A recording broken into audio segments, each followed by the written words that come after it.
شک اللہ اس گناہ کو تو کبھی معاف نہیں کرے گا۔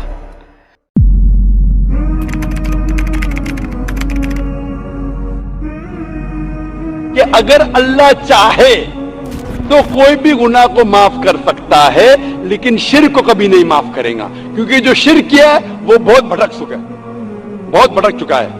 تو اس میں یہ نہیں لکھا ہے کہ اب زنا کریں گے تو معاف کرے گا ہی، کر سکتا ہے اگر آپ توبہ کریں گے تو۔ اگر آپ توبہ کرتے کہ میں نے زنا کیا ہوں، میں نے قتل کیا ہوں، مجھے معاف کر دے اور انشاءاللہ میں آئندہ نہیں کروں گا، تو اللہ معاف کرے گا۔ اسی طریقے سے شرک بھی، اگر آپ شرک کرتے ہیں اور اللہ سے معافی مانگتے ہیں کیا میں اگلے بار شرک نہیں کروں گا، تو اللہ شرک کو بھی معاف کر سکتا ہے، لیکن شرک کے حالت میں مریں گے تو معافی نہیں ہے۔ غوث پاک آپ کے گناہگار مرید آئے ہیں، ہماری جھولی بھر دیجیے، جھولی کو میری بھر دو، ورنہ کہے گی دنیا ایسے سخی کا منگتا پھرتا ہے مارا مارا۔ میری لاج رکھ لو یا غوث، میں مرید ہوں تمہارا، میں مرید ہوں تمہارا۔ ماں محتاج تو حاجت روا، المدد یا غوث اعظم سیدہ۔ اور جن لوگوں کو یہ اللہ کے سوا پکارتے ہیں وہ کوئی چیز بھی تو نہیں بنا سکتے، بلکہ وہ خود بنائے جاتے ہیں۔ وہ تو مردہ ہیں بے جان، ان کو تو یہ بھی معلوم نہیں کہ اٹھائے کب جائیں گے۔ لوگوں، تمہارا معبود تو ایک ہی معبود ہے، سو جو لوگ آخرت پر ایمان نہیں رکھتے ان کے دل انکار کر رہے ہیں اور وہ سرکش ہو رہے ہیں۔ یہ جو کچھ چھپاتے ہیں اور جو ظاہر کرتے ہیں اللہ ضرور اس کو جانتا ہے۔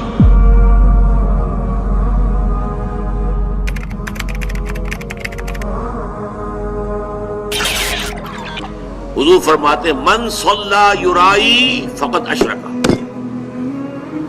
ومن صام یرائی فقط اشرکا ومن تصدق یرائی فقط اشرکا۔ جو نماز پڑھتا ہے دکھاوے کے لیے وہ شرک کر چکا۔ یہ کر چکا کا ترجمہ کیوں کر رہا ہوں؟ اس لیے کہ فعل مضارع ہو تو اس میں اندیشہ ہوتا ہے کہ کام ہو رہا ہے نہیں ہو رہا ہے، پورا ہوتا ہے نہیں ہوتا ہے۔ کر چکا، کوئی شک ہی نہیں، وہ اس شرک کا ارتکاب کر چکا۔ یہ جو انگریزی میں present perfect tense, I have done it, he has done it، یہ وہ ہے قد اشرکا، وہ شرک کر چکا، شرک میں ملوث ہو چکا۔ جس نے دکھاوے کے لیے نماز پڑھی، جس نے دکھاوے کے لیے روزہ رکھا، اس نے شرک کیا، وہ شرک کر چکا۔ جس نے دکھاوے کے لیے صدقہ کیا، وہ شرک کر چکا۔ یہ ہے، نوٹ کیجئے، یہ جب تک کہ یہ اخلاص فی العبادت نہیں ہے، صرف اللہ کے لیے، کسی کو دکھانا نہ ہو۔ میں نے بالکل شروع میں آپ کو ایک حدیث سنائی تھی کہ حضور نے فرمایا اگر تم نماز پڑھ رہے ہو اور جب تم یہ محسوس کرو کہ کوئی تمہیں دیکھ رہا ہے تو سجدہ طویل کر دو، تو یہ شرک خفی ہے۔ آپ نماز پڑھ رہے تھے اپنے مگر، فرض کیجئے آپ کا سجدہ جو ہے 10 سیکنڈ کا تھا، لیکن آپ کو محسوس ہوا کوئی آپ کو دیکھ رہا ہے، someone is watching you۔ اب آپ نے جو ہے وہ سجدہ 15 سیکنڈ کا کر دیا۔ اس ایک سجدے کے 2 مسجود ہو گئے۔ 10 سیکنڈ کا سجدہ تو آپ نے اللہ کے لیے کیا، یہ باقی 5 سیکنڈ کا سجدہ کس کے لیے کیا؟ جس کو آپ دکھا رہے ہیں وہ آپ کا مسجود ہے۔ یہ شرک خفی۔ اس لیے ابتدا میں جو میں نے کہا تھا کچھ شرک جلی ہوتے، کچھ شرک خفی ہوتے۔ اس شرک کو کون دیکھے گا؟ یہ تو آپ خود ہی متنبہ ہو جائیں تو ہو جائے، اس کو کوئی اور تو نہ اس کے اوپر حکم لگا سکتا ہے، نہ کوئی فتویٰ لگا سکتا ہے۔ اور وہ حدیث بھی یاد کیجئے جو میں سنا چکا ہوں شروع میں آپ کو، کہ یہ جو شرک ہے خفی، شرک خفی کا پہچاننا اتنا مشکل ہے جتنا کسی انتہائی تاریک رات میں سیاہ پتھر پر سیاہ چیونٹی کو چلتے ہوئے دیکھنا مشکل ہے، اتنا ہی یہ شرک خفی کا پہچاننا مشکل ہے۔ رات تاریک اندھیری رات اور اس میں سیاہ پتھر کے اوپر سیاہ جو ہے چیونٹی چل رہی ہے، اس کا دیکھنا کتنا مشکل ہے۔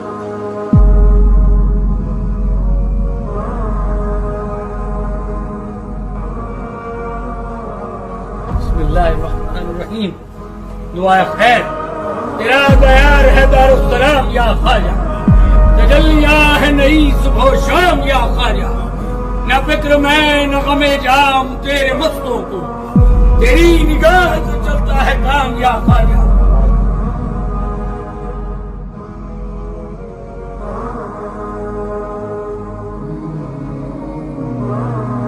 بھلا کس نے آسمانوں اور زمین کو پیدا کیا اور کس نے تمہارے لیے آسمان سے پانی برسایا؟ پھر ہم نے اس سے سرسبز باغ اگائے۔ تمہارا کام تو نہ تھا کہ تم ان کے درختوں کو اگاتے؟ تو کیا اللہ کے ساتھ کوئی اور بھی معبود ہے؟ ہرگز نہیں، بلکہ یہ لوگ رستے سے الگ ہو رہے ہیں۔ بھلا کس نے زمین کو قرارگاہ بنایا اور اس کے بیچ نہریں بنائیں اور اس کے لیے پہاڑ بنائے، اور کس نے دو دریاؤں کے بیچ اوٹ بنائی؟ یہ سب کچھ اللہ نے بنایا۔ تو کیا اللہ کے ساتھ کوئی اور معبود بھی ہے؟ ہرگز نہیں، بلکہ ان میں اکثر علم نہیں رکھتے۔ بھلا کون بے قرار کی التجا قبول کرتا ہے جب وہ اس سے دعا کرتا ہے، اور کون اس کی تکلیف کو دور کرتا ہے، اور کون تم کو زمین میں اگلوں کا جانشین بناتا ہے؟ یہ سب کچھ اللہ کرتا ہے۔ تو کیا اللہ کے ساتھ کوئی اور معبود بھی ہے؟ ہرگز نہیں، مگر تم بہت کم غور کرتے ہو۔ بھلا کون تم کو جنگل اور دریا کے اندھیروں میں رستہ بتاتا، اور کون ہواؤں کو اپنی رحمت کے آگے خوشخبری بنا کر بھیجتا ہے؟ یہ سب کچھ اللہ کرتا ہے۔